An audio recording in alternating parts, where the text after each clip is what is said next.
life would be a dream. If I could take you up in paradise up above, if you would tell me I'm the only one that you love, life would be a dream. Oh, life would be a dream. If only all my precious plans would come true. If you would let me spend my whole life loving you, life would be a dream, sweetheart. Hi, I'm Ozzy from Blame Canada, a channel where we discuss South Park. If that sounds like something you might be interested in, don't forget to subscribe so you never miss a Blame Canada video. Let me know in the comments why you think South Park matters. In today's video, I'll try to explain why I think South Park matters, and why I believe it'll continue to matter forever. Considering you clicked on this video, I'm willing to bet you're familiar with South Park. However, on the off chance that you aren't, South Park is an animated comedy series that has been a staple of adult entertainment for the past 28 years. While long-running shows similar to South Park often have a noticeable decline in quality and relevance. Joe and Bonnie never used to spend time together until they had Susie. Having a baby seems to have made them closer. Babies save relationships. That's it, Rupert. That's how Brian and I are going to improve our relationship. We're going to have a baby. South Park, in my opinion, despite changing over time, has maintained everything that drew people to it in the first place. South Park is a funny and clever sitcom that is full of absurdity. This is going to be the best restaurant in Colorado, Kenny. And I know exactly what we should name it. Tom, I'm standing out front of a Colorado icon, the old Coney Island hot dog, where the owners plan to reopen soon, and the new name has just been announced. Dick and Bo's Hot Dogs is sure to be a big hit here in town. Masterful satire. Don't you all see what this means? There was only one person who ever registered OT9 in the history of our church. L. Ron Hubbard said he had lived past lives, that when he died his thetan would show itself again. Our prophet has returned. As well as plenty of gross out humor, if that's your thing. All right, here you go, come on. No, I will not eat if they are forced to eat on my poo. It's a bean and cheese burrito from Paco's. Sorry, Kyle. I tried to resist, but burrito is too delicious! While this alone might be enough to satisfy most viewers, South Park does what all great TV does. It uses humor and absurdity as a delivery method for deeper concepts. It gets easier. Huh? Every day it gets a little easier. Yeah? But you gotta do it every day. That's the hard part. But it does get easier. Sharks don't even observe Shark Week, but we do. For the same reason, I can pick up this pencil, tell you its name is Steve, and go like this. Oh. And part of you dies. Just a little bit on the inside. Because people can connect with anything. We can sympathize with a pencil, we can forgive a shark, and we can give Ben Affleck an Academy Award for screenwriting. I always figured you were looking out for me, but now you want me to do something I know is bad for me. You're tired. Why don't you call it a night? I need some answers, Wilfred. I can't keep ignoring the fact that none of this makes any sense. Can we take the emotion out of this, please? Can we just be two adults having a conversation? While the show seems on the surface to be silly and weird, what I love are shows that can teach you. South Park is full of stories like this. Parables that are silly enough to be enjoyed by most people, and by those who want more from a show. Because of this, South Park in its own unique way can teach you to be a more complete person.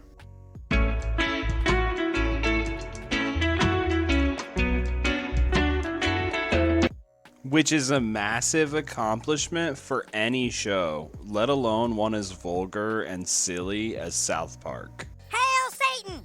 Hail Satan! Wait, what? This is calls for celebration. Blood orgy! Yay! Blood orgy! Blood orgy! Yay! In a beautiful example of duality, the show is both a raunchy cartoon and a vehicle for the creators Trey Parker and Matt Stone to express their opinions on everything from parodies of pop culture and the absurdity of current events to more direct satire, scathing everything from organized religion and the political landscape to the flawed healthcare system in America. The show has remained relevant through the years, largely due to their ability to make us collectively laugh in the face of these major issues.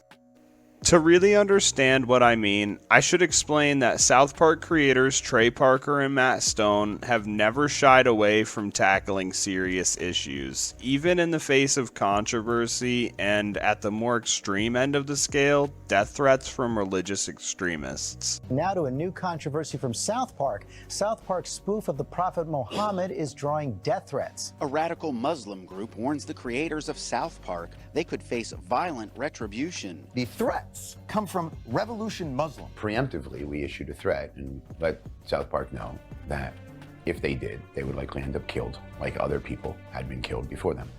Over the years, the show has made several episodes that directly address important societal issues. And while Parker and Stone are certainly kings of comedy, they are also masterclass story crafters who perfectly show us how offbeat the world we live in is and teach us how to navigate these deeper societal issues in episodes like Season 11, Episode 1, with apologies to Jesse Jackson, which tackles the issue of racial slurs and the impact they have on individuals and society as a whole. After Randy Marsh says a racial slur while on the Wheel of Fortune, he subsequently apologizes to one person for his indiscretion against many. Do you really want to apologize? Are you sure? Yes, absolutely. Very well. If you want to apologize, I will accept. Oh, thank you, Mr. Jackson. Thank you. Brian, get a picture of Mr. Marsh apologizing. Ready to go, sir. You want me to kiss your... That's right, apologize. The episode uses humor to spark a conversation about the power of words and the importance of understanding the experiences of others. Like Season 8, Episode 2, Up the Down Steroid, which tackles the issue of ableism and the exploitation of disabled people for entertainment purposes. This is shown through Cartman faking a disability so he can participate in the Special Olympics. I can't believe they exploit handicapped people like this. I mean, making them compete against each other just for our amusement. You're an asshole, Cartman.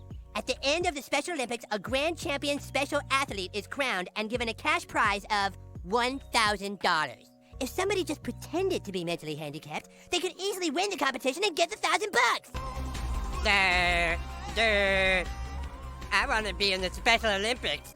Or Season 6, Episode 14, The Death Camp of Tolerance, which perfectly satirizes political correctness and the dangers of censorship. We're sending Chef to a tolerance seminar. Sending Chef to a tolerance seminar? You got to be fucking crazy. You've demonstrated a lack of tolerance for Mr. Garrison's behavior. In fact, I believe you used the words sick queer to describe his conduct in class. He is a sick queer. Yeah! Your boys have refused to attend class with their homosexual teachers. Then it's settled. Boys, you're going to tolerance camp. And while they are masters of satire, the creators do far more than just criticize society. Through comedy, they offer solutions to and try to lessen these societal issues, while encouraging viewers at home to think critically about how they interact with the world around them.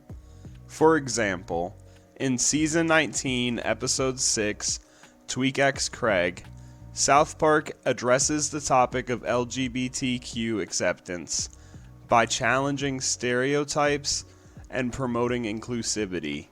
The creators accomplish this by thoughtfully showing the complexities of Tweak and Craig's same-sex relationship. I love it when you read to me. You can read me anything. You guys hurry! It's Tweak and Craig, dude! They're about to have sex! I told you to stay 100 yards from me! That is way too much pressure! You're capable of more than you think. Wait, don't make me out to be the bad guy here. I was totally wrong about you. I opened myself up and let you in. But you've got spikes, man. You've got spikes. And as you learn from stories like these how to treat others better, South Park also has several episodes that are less about society as a whole and more introspective, helping you understand yourself better. For example, in Season 15, Episode 7, You're Getting Old, an episode that shows the difficulty of navigating and accepting change, as well as warns against cynicism around aging, through a silly but relatable story where after Stan's 10th birthday, he starts to devalue everything in his life as he starts to see everyone and everything around him as literal shit. Ah, dude, this looks like shit. You don't want to eat it? It just looks like shit to me. Bunch of processed, gooey shit. Why don't we go to the mall? Ugh, bunch of people trying to sell us a bunch of shit. Do you have anything on the menu that doesn't taste like shit? A little young to be so pessimistic, aren't you, kid? Why? There's nothing but shit on TV. Video games are all shit and the world's a big turd. Or Season 7, Episode 14, Raisins, where we see through Butters the right way to handle the emotional fallout of the end of a relationship.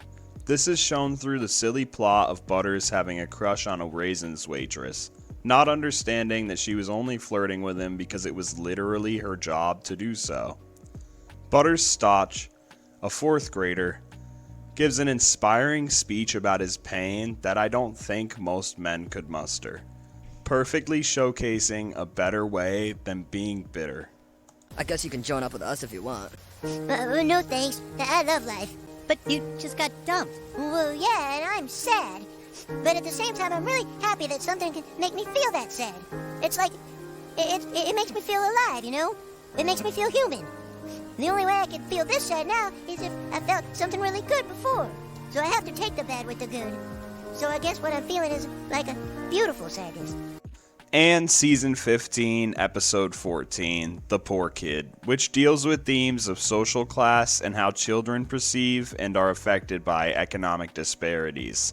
This is shown through Kenny and his family, as the poorest family in South Park, as the McCormick children are put into foster care following their parents' arrest on the in-universe TV show White Trash and in Trouble. This white trash home in Colorado seems innocent enough. But the children in this home live in a world of neglect. There's no heating, no groceries, and if you look closely in the backyard, you can even make out what appeers to be a meth lab. Down on the ground! Let's go! Let's move! Get down now! I'm white trash, and I'm in trouble.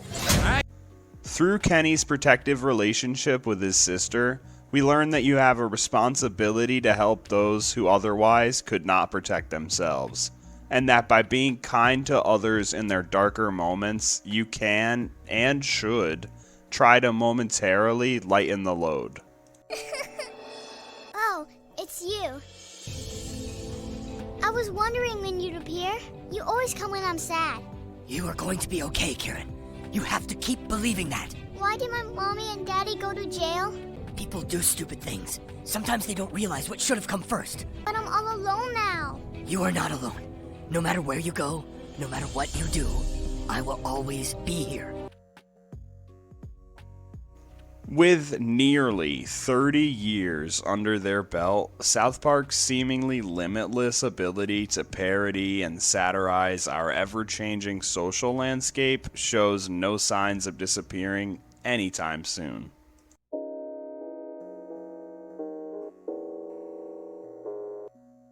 Even in the highly unlikely event that another episode of the show is never produced, I believe that the currently available library of 26 seasons, 14 specials, and 1 movie in this amazing world they've created will stand the test of time.